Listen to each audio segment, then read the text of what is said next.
Hi guys. ഒരു കാര്യം പറയാം. കുറേ സന്തോഷമുള്ളൊരു കാര്യമാണ്. ഞാൻ ഒരുപാട് നാളുകളായിട്ട് വെയിറ്റ് ചെയ്തിരുന്നൊരു കാര്യം. ലൈക്ക് ഞാനൊരു കട്ട ലാലേട്ടൻ ഫാനാണ്. അപ്പോൾ എപ്പോഴും ഞാനിങ്ങനെ ചിന്തിക്കുമായിരുന്നു, ഡോക്ടറുടെ മകൻ ഡോക്ടർ, എൻജിനീയറുടെ മകൻ എൻജിനീയർ, അങ്ങനെ ഒരു കൺസെപ്റ്റാണ് നമുക്ക്. അപ്പോൾ ഈ ഈ വിസ്മയ എന്ന് പറഞ്ഞ കുട്ടി ഒരിടത്തും കാണാനില്ല. പ്രണവ് വാസ് വെൽ വെൽ എന്താ പറയണേ, ഒരു ഒരു ഒരു ഒരു നമ്മുടെ മനസ്സിലിടേണ്ട ഇങ്ങനെ ഒരു വിഷമം ഉണ്ടായിരുന്നു കേട്ടോ. അത് മാറി കിട്ടി. പക്ഷെ എനിക്ക് ആ ഫിലിം ഫുള്ള് കാണാൻ പറ്റിയില്ല. ട്രെയിലറെ കണ്ടുവെങ്കിലും നല്ല രീതിയിൽ ആ കുട്ടികളെ വളർത്തിയെന്ന് നമുക്ക് പറയാൻ പറ്റുന്നുണ്ട്. അവർക്കെല്ലാം ഫ്രീഡവും കൊടുത്ത് നല്ല രീതിയിൽ വളർത്തി. ഒരു കുട്ടിക്ക്, ഒരു 22 വയസ്സായ കുട്ടിക്ക് 1.5 ലക്ഷത്തിൻ്റെ ബൈക്കും ഒരു 20 ലക്ഷത്തിൻ്റെ കാറും ഒരു വീടുമായി കഴിഞ്ഞാൽ പിന്നെ അവനിൽ എന്ത് നേടാനാ ഒരു ത്വര ഉണ്ടാവുക. ഇപ്പം ഞാനൊക്കെ ആണെങ്കിൽ ഇപ്പോഴും എൻ്റെ ഒരു വലിയ സ്വപ്നമാണ് ഒരു കാഞ്ചീപുരം സാരി, ലെസ് കോസ്റ്റ്ലി ആയിട്ടുള്ള. ഞാനതിങ്ങനെ ഒരു ഒരു ഒരു ഹൽവ പോലെ ഒരിടത്ത് മാറ്റി വെച്ചിരിക്കുക. എന്തെങ്കിലും എൻ്റെ ഫിനാൻഷ്യൽ സ്ട്രഗിൾസൊക്കെ തീർന്നു കഴിഞ്ഞാൽ അത് മേടിക്കുക, ആസ്വദിക്കുക. അപ്പം അതുവരെയും നമ്മൾക്ക് അതിനുള്ളൊരു ആഗ്രഹം, ഒരു ഫീലിങ്സ് നമ്മുടെ മനസ്സിലുണ്ടാകും അല്ലേ? അത് വേണം, അത് നേടണം എന്നുള്ളൊരാഗ്രഹം. അതുപോലെ ഈ കുട്ടികൾക്ക് നമ്മൾ നേരത്തെ തന്നെ എല്ലാം ചെയ്തു കൊടുത്തു കഴിഞ്ഞാൽ ഇവർക്ക് പിന്നെ ഇവർക്ക് എന്തിനോടാ, പിന്നെ ഇവരിലൊരു ഒരു ചിന്ത വരും, പിന്നെ എന്തുവാ, അപ്പോഴേക്കാണ് ഈ ഡ്രഗ്സിലൊക്കെ തിരിയുന്നത്. അപ്പോൾ ഞാൻ ഈ ഇടയ്ക്ക് ലാലേട്ടൻ്റെ ഒരു ഇൻ്റർവ്യൂവിൽ ശ്രദ്ധിച്ചായിരുന്നു, ഇവരൊക്കെ പഠിച്ചത് പ്രണവ് ഒക്കെ പഠിച്ചത് ഒരു ഇൻ്റർനാഷണൽ സ്കൂളാണോ എന്ന് എനിക്കറിയത്തില്ല. പക്ഷേ അവിടെ ഫുഡ് കളയാൻ പാടില്ല, എല്ലാ രാജ്യങ്ങളിൽ നിന്നുള്ള ആൾക്കാരുണ്ട്, കുറച്ച് ചിട്ടവട്ടങ്ങളോടെയാണ്. എനിക്ക് എൻ്റെ കുട്ടിയെ ബോർഡിംഗ് സ്കൂളിൽ വിടുന്നത് ഭയങ്കര ഇഷ്ടമായിരുന്നു. ബട്ട് ഫ്രം ചെറുതിലെ ആഗ്രഹമായിരുന്നു അങ്ങനെ വിടണമെന്ന്. കാരണം ഞാൻ കണ്ടിട്ടുള്ള ബോർഡിങ്ങിൽ നിന്ന് പഠിച്ചവർക്കൊക്കെ ഒരു ഒരു സിസ്റ്റമാറ്റിക് വേ ഉണ്ട്. മടിയും ആകത്തില്ല. ഇപ്പോൾ കുട്ടി ഭയങ്കര ലേസി ആകുമ്പോൾ ഞാൻ എപ്പോഴും ചിന്തിക്കാറുണ്ട്, എന്നെക്കൊണ്ട് അതിന് പറ്റിയില്ലല്ലോ എന്ന്. ഇറ്റ്സ് നോട്ട് ലൈക്ക് ദാറ്റ് എനിക്ക് അടുത്ത് നിർത്തണമെന്നല്ല, അവരുടെ ജീവിതത്തിലൊരു വലിയ ഒരു മാറ്റം വരും അത്. അപ്പോൾ ഞാൻ ഈ പ്രണവിനെയൊക്കെ ശ്രദ്ധിക്കുമ്പോഴത്തേക്കും, പ്രണവൊക്കെ ഇങ്ങനെ വലിയ കാറുകളോടുള്ളൊരു ക്രേസോ അല്ലെങ്കിൽ വലിയ കാറിൽ ക്രേസ് കാണിക്കുന്നു, അല്ലെങ്കിൽ ഒരു ഭയങ്കര പബ്ലിക്കിൻ്റെ ശ്രദ്ധ നേടുന്നതിനുള്ള ഡ്രസ്സ്, അങ്ങനെ ഒന്നുമില്ല. വി പ്രൗഡ് അബൌട്ട് യു ലാലേട്ട. ലൈക്ക് ചേച്ചി ആയിരിക്കും, സുചിത്ര ചേച്ചി ആയിരിക്കുമല്ലോ അത്. നമുക്ക് നമ്മുടെ കേരളത്തിൽ ഏട്ടനും ഏട്ടത്തിയും എന്ന് സ്വാതന്ത്ര്യം നമുക്ക് തന്നിട്ടുള്ള ഇവർ രണ്ടുപേരേ ഉള്ളൂ എന്നാണ് എനിക്കെപ്പോഴും തോന്നിയിട്ടുള്ളത്. നമുക്ക് വിളിക്കാം, ആരോടും ചോദിക്കേണ്ട, നമുക്ക് അങ്ങനെ വിളിക്കാം. അപ്പോൾ അവരവരുടെ കുട്ടികളെ അങ്ങനെ വളർത്തിയെന്ന് ഞാൻ കണ്ടിട്ടുണ്ട്. ഈ വലിയൊരു മിഡിൽ ക്ലാസ് ഫാമിലി ആയിരിക്കും, പക്ഷേ ഹാഷ് ബുഷായിട്ട് ഇവർക്ക് പലതരം വണ്ടികൾ, ഒരു 20 വയസ്സെത്തും മുമ്പേ തന്നെ സ്വന്തം സംതിങ് കാണിക്കാൻ വേണ്ടിയിട്ടൊരു വണ്ടി, വീട്, കാറ്. പിന്നെ ഇവരെന്തിനു വേണ്ടിയിട്ടാണ് അധ്വാനിക്കുന്നത്? ഇവർക്ക് ഒന്നിലും, എനിക്ക് പല കാര്യങ്ങളും, ഞാനൊരു ദരിദ്രയാണ്, പക്ഷേ പല കാര്യങ്ങളിലും ഇപ്പോഴും എനിക്ക് ക്രേസ് ഉണ്ട്.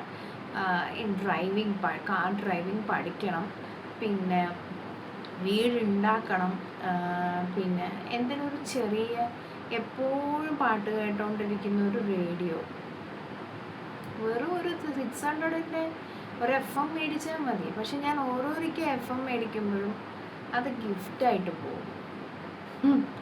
ആരെങ്കിലും ചോദിക്കുമ്പോൾ അങ്ങ് കൊടുക്കും നമ്മൾ. അപ്പോൾ ലൈക്ക് എനിക്ക് ഭയങ്കര സന്തോഷം തോന്നി. ഈ കുട്ടികൾ പബ്ലിക്കിനോട് അല്ലെങ്കിൽ ചുറ്റുമുള്ള ആൾക്കാരോട് ഇടപഴകുന്നത് കണ്ടപ്പോൾ.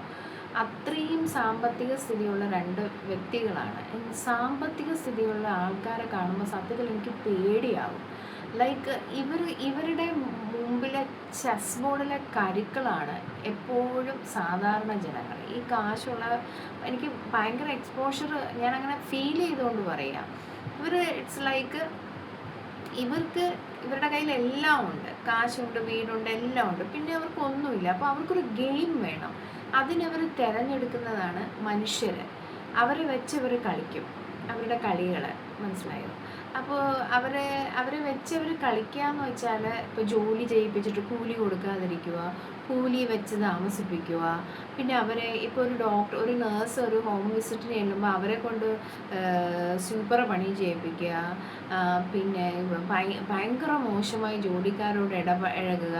പിന്നെ ആണുങ്ങളാണെങ്കിൽ പെൺകുട്ടികളെ ഈ ഒരുപാട് സെലിബ്രിറ്റീസിൻ്റെ മക്കളുടെ പേരൊക്കെ ഈ ബ്രേക്കപ്പുകളിലും ഒക്കെ വരുന്നുണ്ട്. പക്ഷേ ഈ രണ്ട് കുട്ടികളെ അങ്ങനെ ഒന്നും നമ്മൾ കേട്ടിട്ടില്ല. സോ അത്രയും തിരക്കിനിടയിലും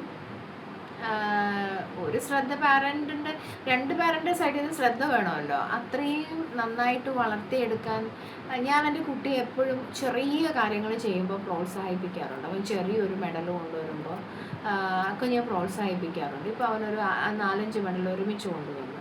എനിക്കത് വലിയ കാര്യമായിട്ട് തോന്നിയത്. കാരണം ഹീ സ്ട്രഗിൾഡ് വെരി മച്ച്. രണ്ട് സൈഡിൽ നിന്നിട്ടേ എത്രയോ കുട്ടികൾ പിന്നെ ഞാൻ കണ്ടിട്ടുണ്ട്. പാരൻസ് ചേർന്ന് വളർത്തുന്നവർ അല്ലെങ്കിൽ ഭയങ്കരമായിട്ട് ട്രെയിനിങ് കൊടുത്തവർ ഒന്നും ഒരിടത്തും എത്തുന്നില്ല. ഇത് ഹി വാസ് ലൈക്ക് ഞാൻ ഫ്രം ഹിസ്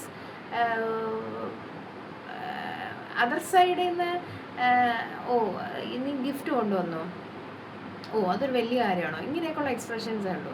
ഞാൻ എപ്പോഴും അത് ഭയങ്കര സന്തോഷമായിട്ട് പോസ്റ്റും സ്റ്റാറ്റസും ഒക്കെ ഇടും. കാരണം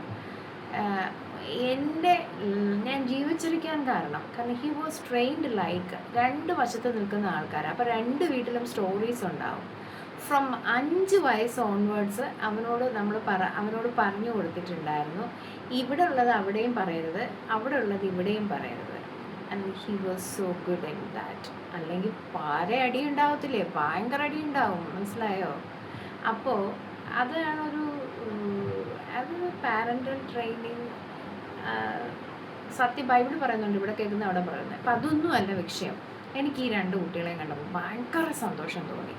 and thank you so much. എന്താണെന്ന് വെച്ചാൽ നമ്മൾ മക്കളെ വളർത്തിയെടുക്കുമ്പോൾ എപ്പോഴും സമൂഹത്തിന് ഉതകുന്ന രീതിയിലും, ആൺകുട്ടിയാണെങ്കിൽ വേറൊരു പെൺകുട്ടിക്ക് ഉപദ്രവകാരിയായിരിക്കാനും, പെൺകുട്ടിയാണെങ്കിൽ ആൺകുട്ടികൾക്ക് ഉപദ്രവകാരിയാകാതിരിക്കാനും പഠിപ്പിച്ചു വിടുകയാണ് ബേസിക്. നമ്മൾ ഡോക്ടേഴ്സും എൻജിനീയേഴ്സും ആക്കി ഒരു വീട്ടിൽ പോയി ഒരു പെണ്ണെന്തെന്നറിയാതെ അല്ലെങ്കിൽ ഒരു പുരുഷൻ എന്തെന്നറിയാതെ തമ്മിൽ തല്ലി ജീവിതം നഷ്ടപ്പെടുത്തി ഒരാൾ തൂങ്ങി മരിക്കുന്നു, മറ്റൊരാൾ, ഇങ്ങനെയൊക്കെ കുട്ടികൾ വളർന്നു വരുന്നതിനകത്ത് എന്തോ ബെനിഫിറ്റ് ഉള്ളത്? നമ്മൾ മക്കളെ പഠിപ്പിക്കുമ്പോൾ എപ്പോഴും എൻ്റെ നരകതുല്യമായ ജീവിതത്തിൽ നിന്ന് ഞാൻ നരകതുല്യമായ ഞാൻ ജീവിച്ചുകൊണ്ടിരുന്നത് ഏകദേശമൊക്കെ. പിന്നെ ഒരു 2-3 ഇയേഴ്സ് ആയിട്ടേ ഉള്ളൂ ഞാൻ എന്നെ സ്നേഹിക്കാനും അതൊക്കെ ജീവിതത്തിൻ്റെ പാട്ടാണെന്ന് മനസ്സിലാക്കി അസുഖങ്ങളൊക്കെ ഒരുപാട് വന്നതിന് ശേഷം. അപ്പോൾ നമ്മൾ കുട്ടികളെ വളർത്തിക്കൊണ്ടുവരുന്നത് കൊണ്ട് സമൂഹത്തിനും വേറൊരു കുടുംബത്തിനും നന്മയുണ്ടാവുക. സോ സിമ്പിളായിട്ട് അവർക്ക് ഒരുപാട് കാര്യങ്ങൾ നേരത്തെ അങ്ങ് കൊടുക്കാതെ, ഹിന്ദു മിത്തോളജി അനുസരിച്ച് ഏറ്റവും വലിയ പാപമാണ് മക്കൾക്ക് സമ്പാദിച്ചു കൊടുക്കുക എന്നുള്ളത്. നമ്മളവരോട് പറയരുത് അവർക്ക് എന്തുണ്ടെന്ന്, അവർ നേടട്ടെ എന്ന്. അപ്പോൾ എനിക്ക് ഭയങ്കര സന്തോഷം തോന്നി ഈ രണ്ട് കുട്ടികളെ ഞാൻ കണ്ടപ്പോൾ. അപ്പം സുരേഷ് ഗോപി ചേട്ടനായാലും എല്ലാവരും അവർക്ക് ഫുള്ള് ഫ്രീഡം കൊടുത്തിട്ടുണ്ട്. പിന്നെ ഈ കുട്ടി തുടക്കം വഴി വന്നത് കണ്ടപ്പോൾ അവരുടെ ആ പേര് നിലനിർത്തണമല്ലോ. അപ്പോൾ അത് അങ്ങനെ കണ്ടപ്പം ഒരുപാട് സന്തോഷം തോന്നി. സോ ഇവരൊന്നും ഫിലിമിലേക്ക് അഭിനയിക്കാൻ വന്നില്ലെങ്കിൽ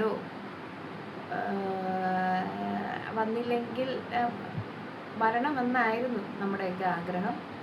അപ്പോൾ അത് നടന്നു. എന്തോ